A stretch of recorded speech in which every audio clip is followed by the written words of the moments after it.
कोई गोपाल, कोई कहे गोविंदा कोई गोपाल, कोई कहे गोविंदा कोई गोपाल। मैं तो कहूँ सांवरिया बांसुरिया वाला, मैं तो कहूँ सांवरिया बांसुरिया वाला, मैं तो कहूँ सांवरिया बांसुरिया वाला, मैं तो कहूँ सांवरिया बांसुरिया वाला। दोनों हाथ को उठा के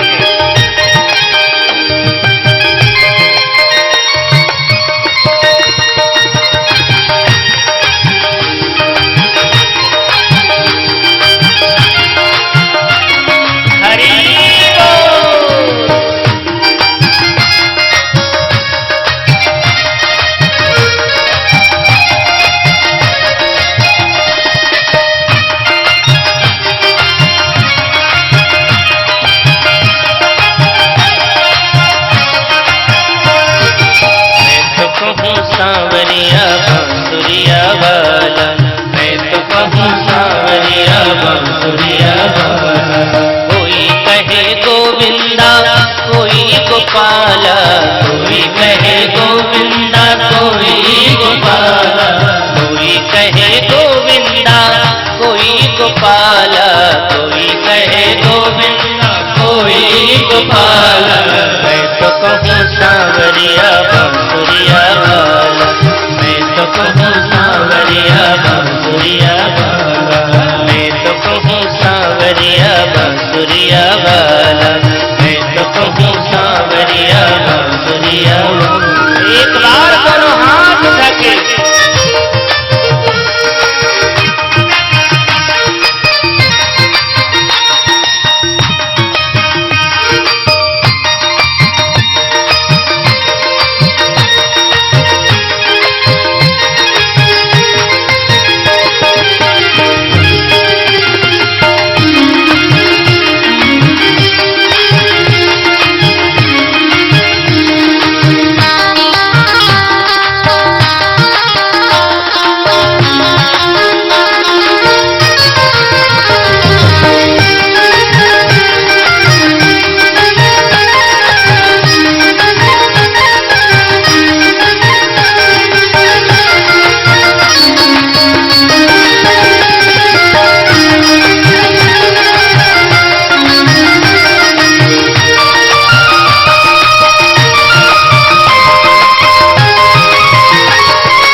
और उद्धव के माधव, अर्जुन के केशव और उद्धव के माधव, अर्जुन के केशव और उद्धव के माधव, अर्जुन के केशव और उद्धव के माधव।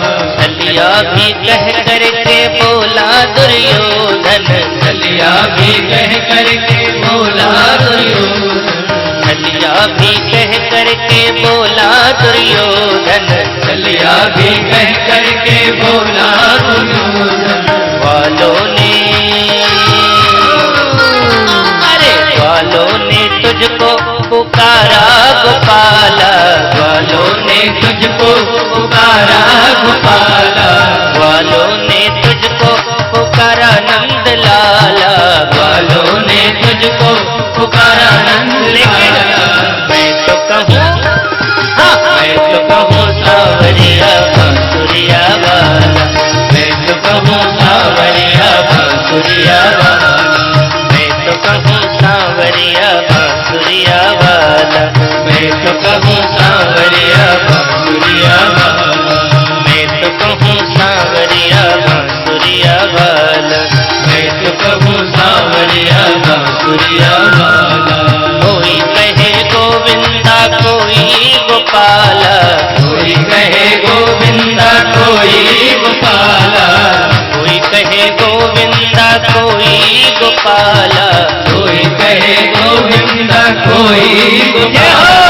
मैं तो कहूँ सांवरिया बांसुरिया वाला, मैं तो कहूँ बांसुरिया वाला, मैं तो कहूँ सांवरिया बांसुरिया वाला, मैं तो कहूँ सांवरिया बांसुरिया वाला, मैं तो कहूँ सांवरिया बांसुरिया वाला, मैं तो कहूँ सांवरिया बांसुरिया वाला।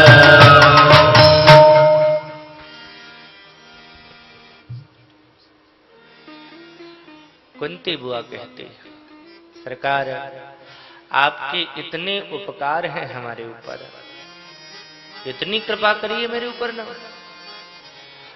आपने अपनी माँ के ऊपर भी उतनी कृपा नहीं करी जितनी कृपा आपने मुझ पर की।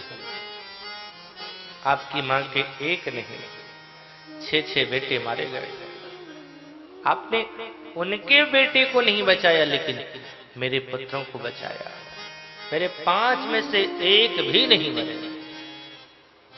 भगवान ने कहा ये तो सब स्वयं वीर हैं, इसलिए इनको कौन मार सकता है। और तुम मेरी वंदना स्तुति कर क्यों रही हो? कुंती ने कहा तुम भगवान हो इसलिए हम तुम्हारी वंदना कर रहे हैं। प्रकृति पुरुष हो। भगवान को लगा इतनी देर से बुआ बोलती जा रही है, मैं चुप हूं, ये बुआ बोल रही है, पांडव सुन रहे हैं, अर्जुन भी सुन रहा है, और जैसे ही अगर मैंने जवाब नहीं कुछ दिया ना, चुप रह गया, तो बुआ ने कहा भगवान मैं भी चुप रह गया तो पांडव भी मान लेंगे भगवान। और जहां इन लोगों ने हमें भगवान माना, उस समय बस हमारी तो दुर्गति शुरू हो जाएगी। क्यों? फिर वही उठा करके अलमारी में बंद कर देंगे। और क्यों? 50 ग्राम इलायची दाना सुबह, 50 ग्राम इलायची दाना शाम, अगरबत्ती जलनी शुरू हो जाएगी। दीपक जला करके बाहर से अलमारी भी बंद कर देंगे, दम उसी में घुट भी जाएगा हमारा। फिर क्या है, बस इलायची दाना से काम चलेगा। इसलिए भगवान ने कहा मैं कैसे भगवान हूं, मैंने क्या किया है? बोले एक नहीं, एक श्लोक में कुंती ने अपने जीवन में जो भगवान के उपकार हैं उनकी गिनती करनी शुरू कर दी। विशान महाग्ने पुरुषाद दर्शन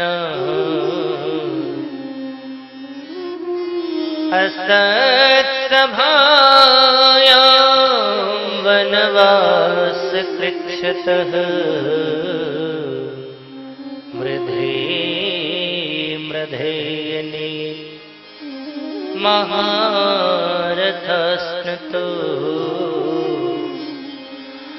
द्रोण्यस्तचास्म हरेभिरक्षितः विशान महाग्ने। भीम को लड्डू में विष खिला करके दुर्योधन ने मारने की पूरी चेष्टा की, मर भी गया था। नागलोक पहुंचा, विष शरीर में था।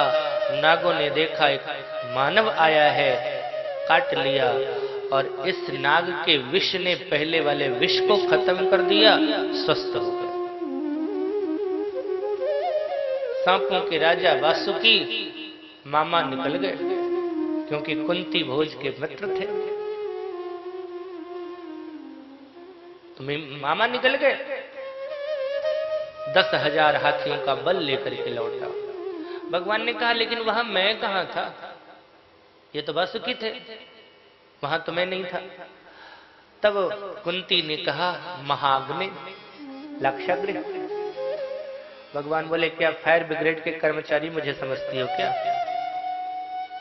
जो तुम जल रहे थे और हम बचाने के लिए आ गए, मैं था वहां कहीं? ये तो विदुर जी की चाल थी, सुरंग खुदवा दिया, मेरी कहां उपस्थिति है वहां? उसको भी नकार दिया। प्रमाण देते जा रही है कुंती, लेकिन भगवान नकारते जा रहे हैं, जबकि सच्चाई यही भगवान ने किया है, लेकिन भगवान स्वीकार नहीं कर रहे हैं। क्योंकि अगर स्वीकार किया तो अलमारी में पहुंच जाएंगे। बस असत सभाया द्रौपदी की साड़ी जो बढ़ी वो किसकी कृपा? भगवान बोले मेरी कहां? वो तो एक संत की प्रतिष्ठा द्रौपदी ने बचाई, तो संत के आशीर्वाद ने द्रौपदी की प्रतिष्ठा बचा दी। एक संत गंगा स्नान कर रहे थे, उनकी लंगोटी बह गई, बाहर नहीं निकल पा रहे थे संकोच बस। काफी देर जब जल में खड़े रहे, द्रौपदी को ऐसा अनुभव हुआ, कहा संत जी ने नहीं, द्रौपदी वहीं स्नान करने को गई थी, बस एक वस्त्र दे दिया, महात्मा उसे धारण करके निकले, आशीर्वाद दिया, तुमने मेरी प्रतिष्ठा बचाई है, भगवान तेरी प्रतिष्ठा बचाएगा। भगवान को दो या भगवान के भक्त संतों को दो, कई गुणा करके मिलते हैं। एक कपड़े के बदले में इतने कपड़े मिले। और एक और भाव है, भगवान की उंगली कट गई, रुक्मिणी सत्यभामा इत्यादि सब लेने के लिए गई, फर्स्ट एड बॉक्स पट्टी लाने के लिए गई, द्रौपदी वहीं खड़ी थी, साड़ी का किनारा पकड़ा, लपेट दिया, उधर से द्रौपदी के पास रुक्मिणी इत्यादि आई और देखा साड़ी फटी हुई है, तो पूछा 1 मिनट में ही हम लेकर के पट्टी आ गई, इसी बीच में आपने अपनी इतनी कीमती साड़ी क्यों बर्बाद कर दी? राजसूय यज्ञ में पहन रखा था, महारानी है, इतनी कीमती साड़ी क्यों बर्बाद करी? द्रौपदी ने कहा मैंने नहीं फाड़ा। तो भगवान बोले मैंने फाड़ लिया क्या, अब मेरे ऊपर दोष दोगी? नहीं नहीं सरकार, आपने नहीं फाड़ा। कैसे फटे? प्यारे घनश्याम यदि काम आवे आपको,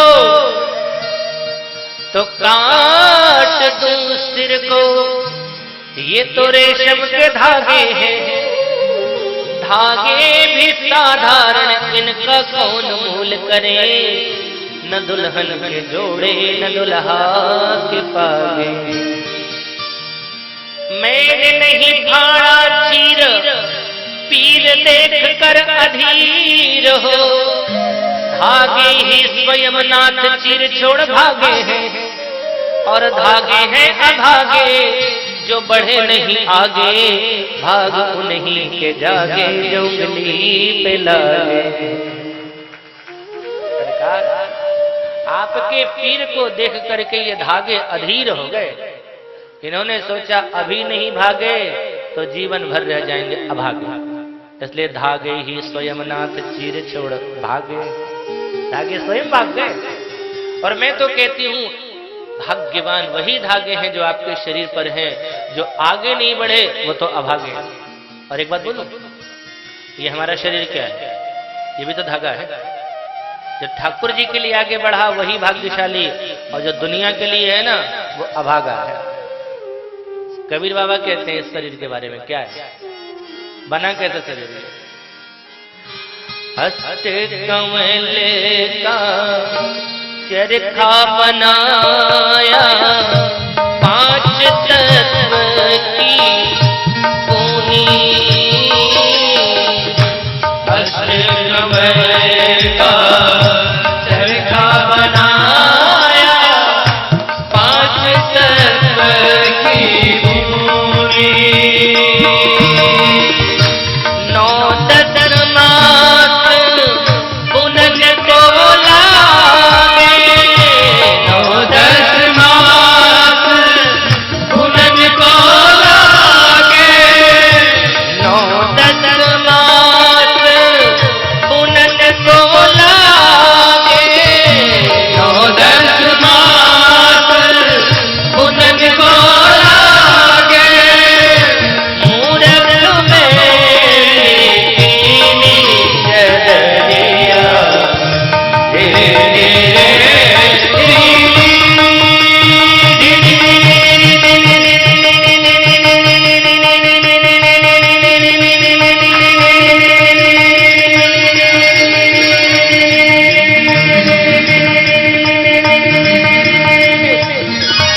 नाम रसवीनी चदरिया, रे रे रे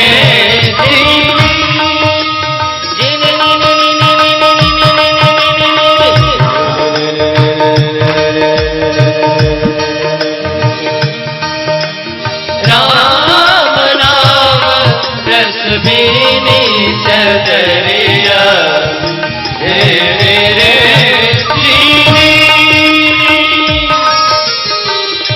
ध्रुव प्रहलाद सुदामा ने ओढ़ी चदरिया,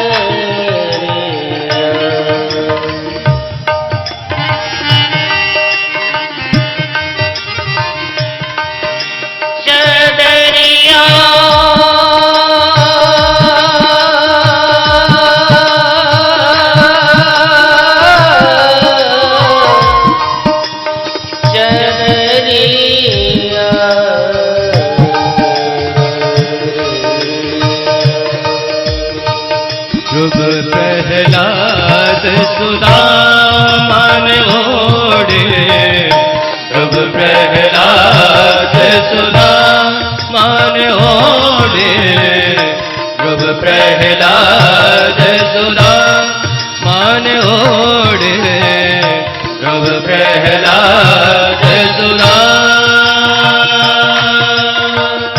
ध्रुव प्रहलाद सुना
चादर है शरीर और ये कपड़ा है। गीता में भी भगवान कहते हैं वंशांसि जरणानि यथा विहाय नवानि गृह्णाति नरोपरा। भगवान ने कहा पंते से, तो द्रौपदी कह रही सरकार मैंने तो कुछ किया ही नहीं, ये धागे स्वयं भागे। लेकिन भगवान को पता है ना कि कौन धागे भागे हैं या भगाए गए। तेरे एक एक धागों में, धागे के बदले में अनेकानेक धागे। तो भगवान ने कहा कि मैंने कुछ नहीं किया असत सभा में।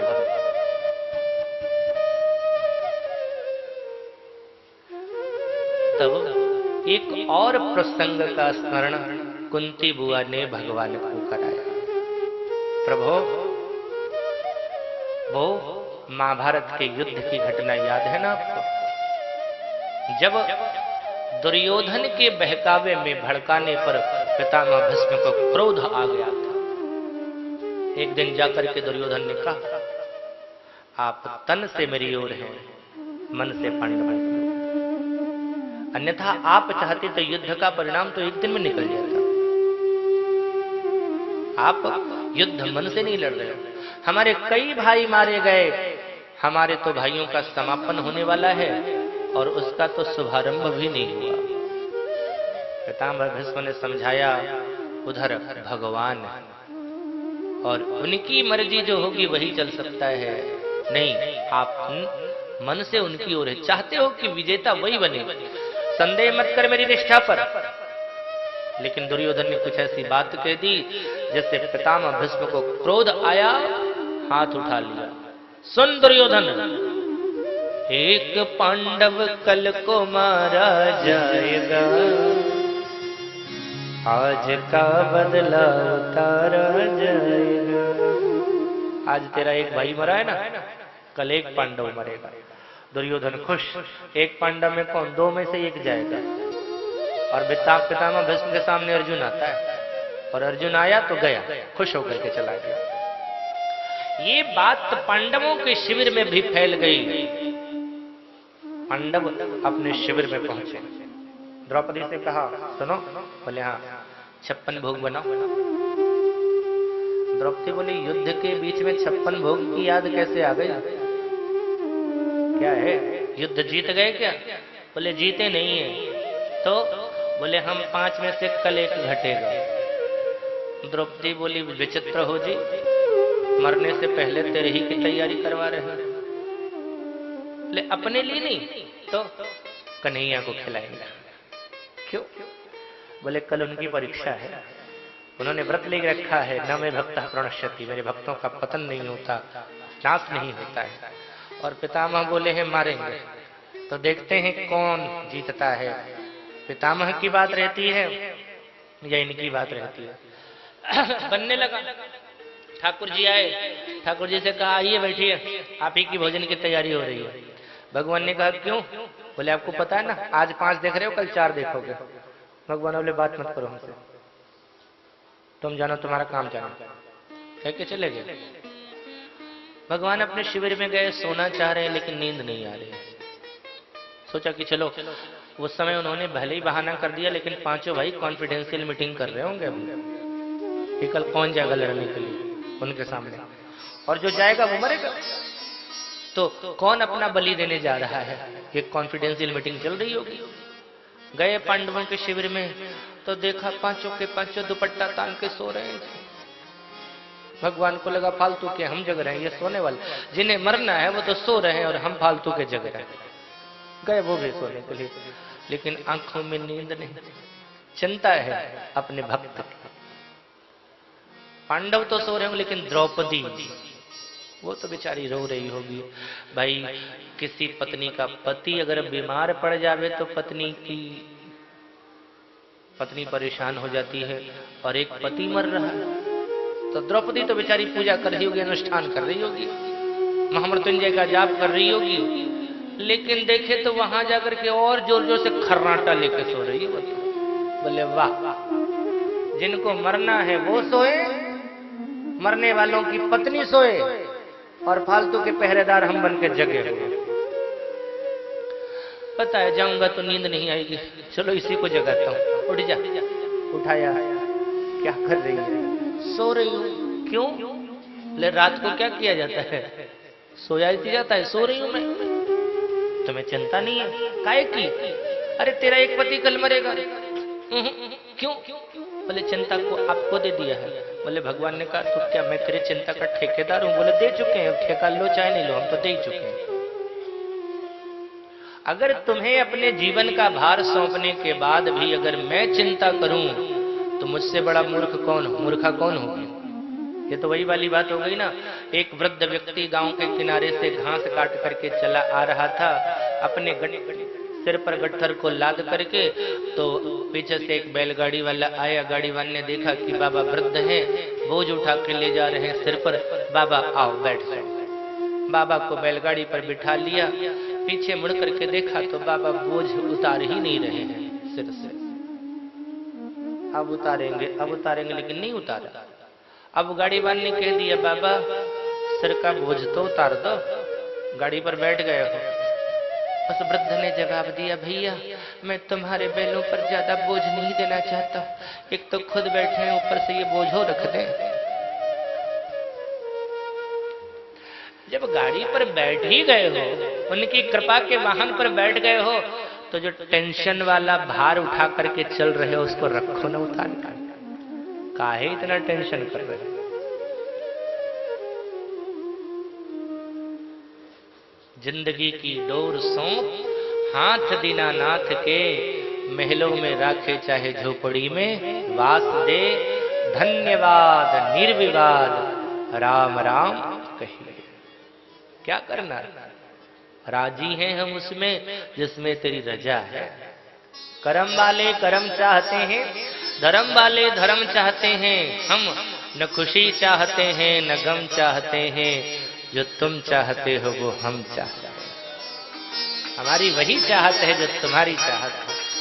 हम तो कुछ करते ही नहीं है, बस तू जो करवा दे वही हम कर लेंगे। तो चलो, अगर मेरे कहने पर तू चलेगी तो चल शिविर से बाहर निकल। रात में भगवान बोले ध्यान से देख, सुबह हो गई ये बात करते करते, लेकिन इतनी सुबह 3 बजे कहाँ ले जा रहे हो? बोले अभी तो कह रहे थे कि मैं जो कहूंगा वही करेगी। तो बोले हाँ तो चल पड़ी। अच्छा, द्रौपदी थी महारानी और रात में जाना था, तो आज के जैसा सड़क तो बना नहीं था, स्ट्रीट लाइट तो लगी नहीं थी, तो वो पनही पहन करके चली, जूती। अब भगवान ने जूता पहन रखा था, तो इनका जूता बजे खटर खटर, उनकी जूती बजे चटर चटर। तो भगवान को लगा सबको पता चलेगा कि कोई जा रहा है, तो भगवान ने तो अपना जूता उतार दिया और द्रौपदी से बोले तू भी जूती उतार। तो नौकरानी हूँ, महारानी हूँ, महारानी अपनी हाथ से जूतियां नहीं उतारती, नौकरानी को बुलाइए। भगवान बोले किसको बुलाने जाए? खुद घुटनों के बल बैठ करके जूतियां उतारते। ऐसा भगवान भागवत के अलावा कहाँ मिलेगा? ऐसा कृपालु, ऐसा दयालु जो अपने भक्तों की जूतियां तक उतार रहा है। भगवान बोले अब तो चल, बहुत महंगी जूती है जी। तो कोई ले गया तो खतरा यही रहता है, मंदिर में जाते हैं चप्पल पहन करके, भगवान के सामने भी जा करके जूते पर ही ध्यान रहता है। भगवान को देखेंगे, तुम ही हो माता पिता, तुम ही हो, जूते को देखते। तो भगवान अगर माता जी हो गए तो पिताजी कौन हो गए? भगवान